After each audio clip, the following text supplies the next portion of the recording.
Assalamualaikum warahmatullahi wabarakatuh. Apa kabar anak-anakku sekalian? Semoga kita, ibu dan kalian selalu diberi kesehatan oleh Allah atau Tuhan Yang Maha Esa. Nah, hari ini kita akan mempelajari tentang 10 konsep geografi. Minggu kemarin kita sudah membahas tentang ruang lingkup, objek studi, dan aspek geografi. Hari ini kita akan membahas tentang 10 konsep geografi, di mana 10 konsep geografi ini masih pada KD 3.1, yaitu pengetahuan dasar geografi.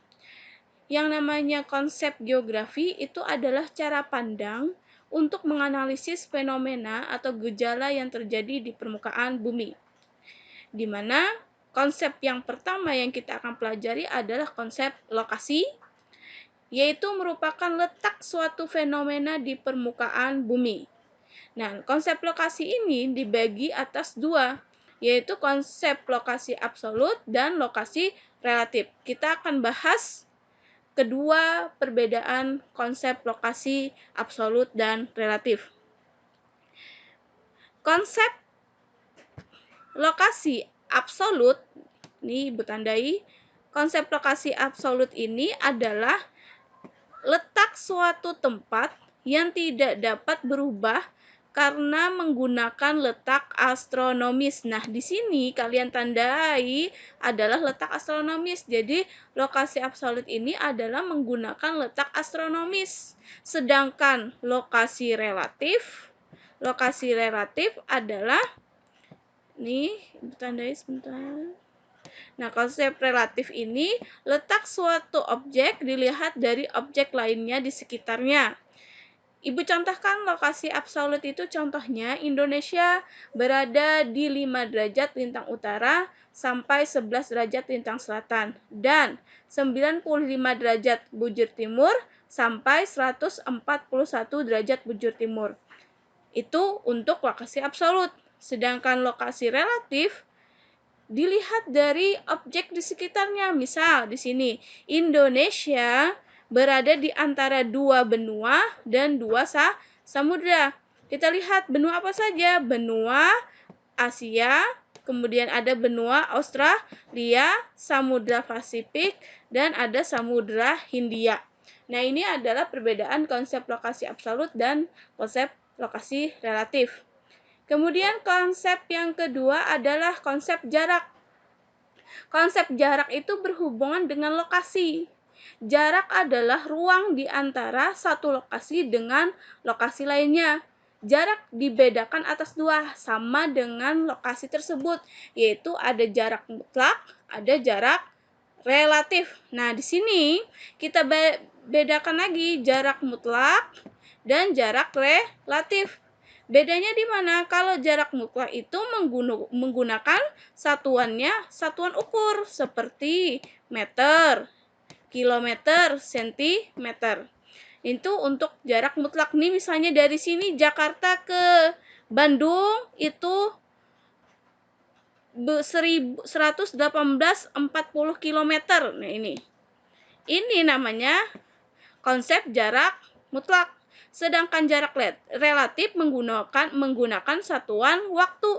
Misal jarak tempuh ke Jakarta ke Bandung itu di sini tulisannya adalah 4 jam 20 menit.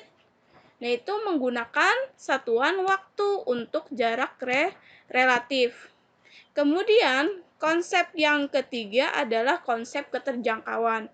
Nah, konsep keterjangkauan ini adalah mudah atau tidaknya suatu wilayah untuk dituju, biasanya berkaitan dengan sarana dan prasarana transportasi. Ini kita lihat ilustrasi gambarnya. Di daerah yang sarana dan prasarana transportasinya sudah memadai, itu pasti akan lebih mudah dijangkau dibandingkan dengan sarana dan prasarana yang masih berupa seperti ini, jalan setapak. Nah, atau berupa sungai, daerahnya sulit untuk dijangkau. Itu konsep keterjangkauan, atau istilah lainnya itu konsep aksesibilitas atau mudah diakses atau tidak, itu konsep keterjangkauan. Konsep yang keempat adalah konsep pola. Nah, konsep pola ini mengkaji bentuk, struktur, persebaran fenomena yang ada di permukaan bumi. Misalnya, pola perkotaan yang memusat, pola yang membesar, pola yang memanjang, pola yang mengikuti jalan raya. Nah, ini adalah konsep pola. Jadi membentuk suatu pola atau bentuk. Kemudian konsep yang kelima adalah konsep morfologi, yaitu bentuk muka bumi. Apa sih yang kaitannya dengan aspek objek kemarin? Kalau dikaitkan dengan objek, misalnya objek fisik. Kalau dikaitkan dengan aspek, yaitu aspek fisik. Konsep morfologi ini contohnya ada pegunungan, nih ada gambar pegunungan, ada gambar ngarai di sini, ada gambar berupa dataran tinggi. Nah, ini konsep morfologi. Masih banyak contoh yang lain. Misal dataran rendah, perbukitan. Nah, itu masuk dalam konsep morfologi. Kemudian konsep yang keenam adalah konsep aglomerasi. Nah, konsep aglomerasi ini merupakan kecenderungan mengelompoknya fenomena di permukaan bumi. Jadi, misalnya dalam satu ciri khas yang sama, itu yang namanya aglomerasi. Di sini ada contoh. Nih, di sini ada gambar, yaitu pemukiman kumuh. Berarti di dalam satu kelompok ini, aglomerasi berupa pemukiman kumuh. Kemudian ada contoh lagi, di sini adalah kompleks berupa apartemen, aglomerasi apartemen. Nah, ini berarti rata-rata berupa pengelompokan apartemen di sekitar sini. Kemudian aglomerasi perumahan elit, berarti rumah-rumahnya di sini elit semua. Kemudian di sini ada aglomerasi industri, berarti di sini adalah berkumpulnya tempat-tempat industri. Yang namanya aglomerasi di sini adalah mengelompoknya suatu fenomena dengan ciri khas yang sama. Misalnya di sekitar kalian ada kelompok orang yang pakai kacamata, aglomerasi siswa-siswi yang pakai kacamata. Berarti di satu kelompok itu satu ciri khas yang sama, yaitu yang menggunakan kacamata. Nah, itu namanya konsep aglomerasi. Kemudian yang ketujuh adalah konsep nilai guna. Nah, konsep nilai guna ini adalah kondisi geografis suatu wilayah memiliki manfaat untuk kehidupan manusia. Berdasarkan topografinya, wilayah memiliki nilai guna seperti daratan rendah untuk pertanian, dataran tinggi, perkebunan, gunung, dan pantai untuk pariwisata. Kita lihat gambar di sini. Nah, ini memanfaatkan arus sungai untuk pariwisata arum jeram. Kemudian di sini ada dataran tinggi atau pegunungan untuk perkebunan teh. Nah, yang ketiga, di sini ada gambar pantai dimanfaatkan untuk mencari ikan. Nah, itu namanya nilai guna, memiliki manfaat. Yang kedelapan adalah konsep interaksi dan interdependensi. Apa maksud konsep interaksi dan interdependensi? Ini mengatakan bahwa permukaan bumi ini memiliki potensi dan sumber daya alam berbeda-beda. Artinya wilayah A, wilayah B itu memiliki potensi yang berbeda-beda, tidak pernah akan sama. Nah, dalam keragaman ini untuk memenuhi kebutuhan penduduknya. Ya, kebutuhan penduduknya di sini. Nah, di sini misalnya contohnya interaksi antara ini kota, ini desa. Nah, apa bentuk konsep interaksinya? Di sini bentuk konsep interaksinya, di kota menghasilkan ada TV, ada telepon, ada mobil, ada sepeda motor, dikirim ke desa, dimanfaatkan penduduk desa. Sedangkan di desa itu menghasilkan beras, kayu, bawang, terus batu bata untuk disalurkan ke daerah kota yang dimanfaatkan oleh penduduk kota. Yang namanya konsep interaksi itu artinya saling berhubungan, saling keterkaitan. Kemudian yang namanya interdependensi ini artinya saling bergantung. Jadi antara wilayah satu dengan wilayah lainnya itu saling berhubungan dan saling ketergantungan.